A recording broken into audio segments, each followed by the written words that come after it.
A very dramatic 2-2 draw at Anfield between Liverpool and Arsenal. Stevie, Nicol joining myself, Kay Murray here. Arsenal 6 points clear now at the top of the table. City do have a game in hand.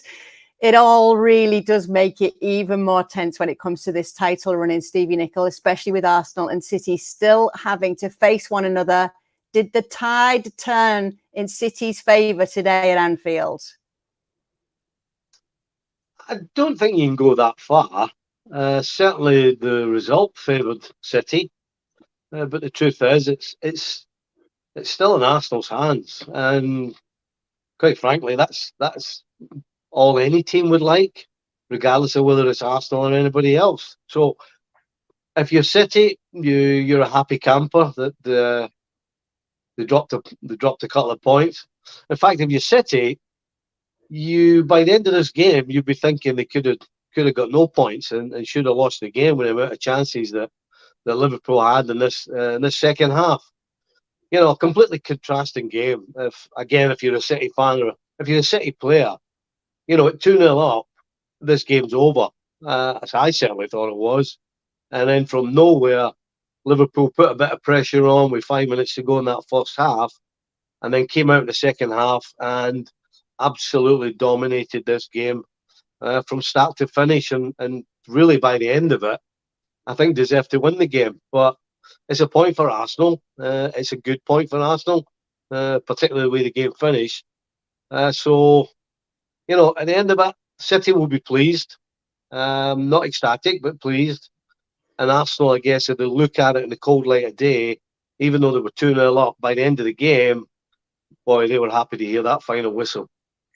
So obviously there's so much to talk about, but I do want to talk about the fact it's just something you've mentioned there. That second half, why couldn't Arsenal get into the second half in this game? Was it the Anfield factor? I think no question. They weren't allowed to get in the game. You got to commend the way they started it. Dominating play, creating chances. They could have scored after a minute. And so they started the first half. I should say, I bet you they wish they'd started the second half the way they did the first half. Because had they done that, then we might be looking at a different sort of game. But the fact is that Liverpool went into the break with the tails up and came out with the tails even higher. And as you said, the Anfield factor, Liverpool just surging forward. That crowd, that cop sucking everything towards them. And as I said, Arsenal holding on at the end big time. We did see them losing a bit of self-control as well, Arsenal, at the end of the first half. Do you think that played a factor at all? Do you think that maybe that had got into their heads coming out for that second half, Stevie? No, I don't think so. I honestly don't think it was in their head. I think they went out the second half with the same sort of attitude they had the first. But I think Liverpool just topped them, basically. You know, they got after them. They took the advantage that they sort of gained in that last 5 or 6 minutes at the end of the first half and really grabbed the hold of the game. And, you know, the reason Arsenal couldn't get into it was because of what Liverpool were doing. So let's go through the game. We'll go chronologically, actually, because there's quite a lot that we really do need to touch on. So Martinelli's goal after the 8th minute, what were your thoughts on that? Yeah, I mean, just Arsenal's pace on the break, good movement. Saka coming in off the line, Robertson slipped. That gets him an extra few yards to decide what to do. Martinelli comes inside of Alexander-Arnold. Alexander-Arnold can't get after him. They get a little fortunate with the ball from Saka that comes off Van Dijk. But Martinelli creates his own luck, makes the run, decent first touch and gets there just before Alisson and pokes it past Alisson. You know, it really was about movement and pace from Arsenal. And nobody could argue that they deserve to go in front at that stage. Because there were still chances, obviously, from Liverpool, wasn't there? Andy Robertson shot wide, and then 10 minutes later, Gabriel Jesus did what he did, rises high, and makes it 2-0 for Arsenal. Yeah, I mean, from a Liverpool point of view, the ball's coming from that right-hand side again. You know, Alexander-Arnold did create Liverpool's equaliser, and going forward looked dangerous, but you know, I'm not sure how long Klopp can put up with the mistakes that he makes defensively. The second goal, he's in no man's land when the ball's played behind him. gets back and doesn't close the ball properly with Kanati. And then, some we're not used to seeing. Virgil van Dijk completely caught out of possession. And Jesus on his own, just outside the 6-yard box with a simple header in the end to put what looked like the game beyond Liverpool. Yeah, they did, and obviously then 42nd minute, Salah gets one back for Liverpool, makes it 2-1. And you see that in the first half from him, and then we see him missing a penalty in the second half. What were your thoughts on him overall today, Mo Salah, Stevie? I think he was just being Mo Salah. He can be absolutely amazing, and he can do the daftest thing and lose the ball. So, listen, he scored. How can you criticise somebody that scored in such a big game? But yes, he did miss a penalty. He missed it quite convincingly as well. It never actually looked in from the minute he left his foot. To me, he probably should have had a penalty towards the end when Tierney was holding him back, and he misses a volley with his right foot from 3 yards, maybe even 2 yards, but he's been pulled back and he ends up leaning back, and that's why he can't get a good connection on it. So I think he was unlucky that he didn't get another penalty. So he was involved. All the good stuff Liverpool did, he was involved in it. It was kind of a typical Mo Salah performance. Not fantastic, but he was dangerous, and as I said, got his goal. What was all the feistiness down to then in a game like this, do you think? Was it the fact that the pressure was on Arsenal and that's why some tensions boiled over? Because it was pretty feisty, especially in that first half. And we saw cards getting dished out as well, Stevie. I think to be honest, it actually went in Liverpool's favour when Alexander-Arnold and Xhaka had a little set to. It kind of woke the crowd up a little bit, and it seemed to kickstart Liverpool's fighting spirit, because up until then, the crowd were beginning to moan when Liverpool gave the ball away. And it was a period in the game where, I said before, when the second goal went in, I'm thinking this game's over. And it felt as though Liverpool didn't have too much to offer. But I think that little fracas somehow got the players going, definitely got the crowd going. And Liverpool took it by the scruff of the neck from there on. How is Zinchenko feeling after that equalising goal from Fabinho?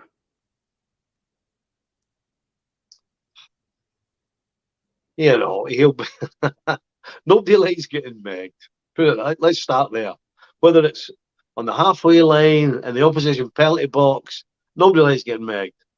But when you get megged in your own penalty box and it leads to a goal, then you're kind of embarrassed. You're wondering how it happened. But the truth is, it was just one of those.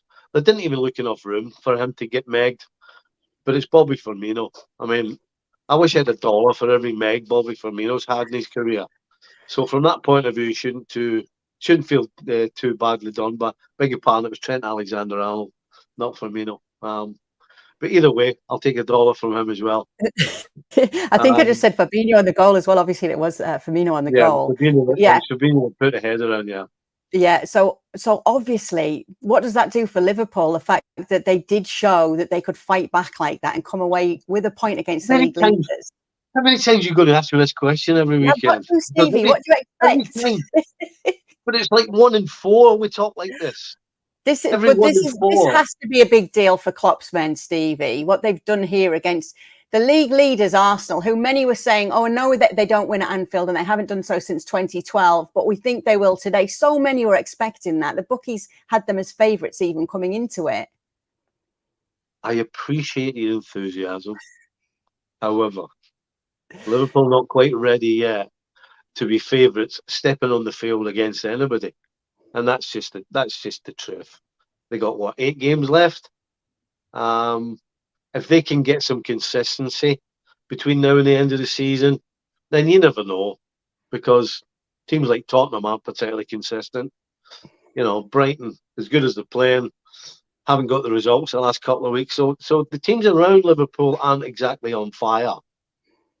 So I'll go with your optimism and say that if Liverpool can produce for the rest of the season what they produced in the second half, then they may have a possibility of sneaking into Europe. But again, I've got to say that it's one half of a game. Let's not forget, they were 2-0 down at home and the game looked over. And I don't think there'd be too many people would argue with that fact. Not even you in your very positive Liverpool ways. So, yeah, a little early to talk about turning the corner, probably, is what you're thinking. I have positive Arsenal ways too. Don't worry about that. And we'll get back to Arsenal in just a moment. But we have had a question coming in about Trent Alexander-Arnold. And you've been talking about this on the FC show this week about how you would have played him in midfield in this game. Yeah. The question is, Stevie, do you think it's time Liverpool move on from Trent Alexander-Arnold or move him further up the park next season? I don't see how you don't. You know, there's no... The common denominator in too many Liverpool goals that they lose is coming down his side, and coming down his side too easily. You can't keep. You just surely can't keep doing that. And I've been saying that for a long time, but yet he still keeps playing right back. I mean, for a little period of 10, 15 minutes, he kept appearing in the middle of the field in the first half, which I thought was strange. I was trying to figure out whether he was supposed to do that or whether he was just doing it. Now, the fact that he was appearing in the middle of the field, this thing that's going around that he doesn't like playing in the middle of the park. Well, I tell you what, he kept popping up in the middle of the park, not just in the first half of this game for that period, but throughout the rest of the second half. Why would you not want to play in the middle of the park? So, listen, I think Alexander-Arnold has got qualities that very few people have, particularly in wide areas, putting balls in the box and picking out passes. There are very few in the Premier League are as good as him at that. Thanks so much for watching ESPN on YouTube. And for more sports highlights and analysis, be sure to download the ESPN app. And for premium content and live streaming, subscribe to ESPN Plus.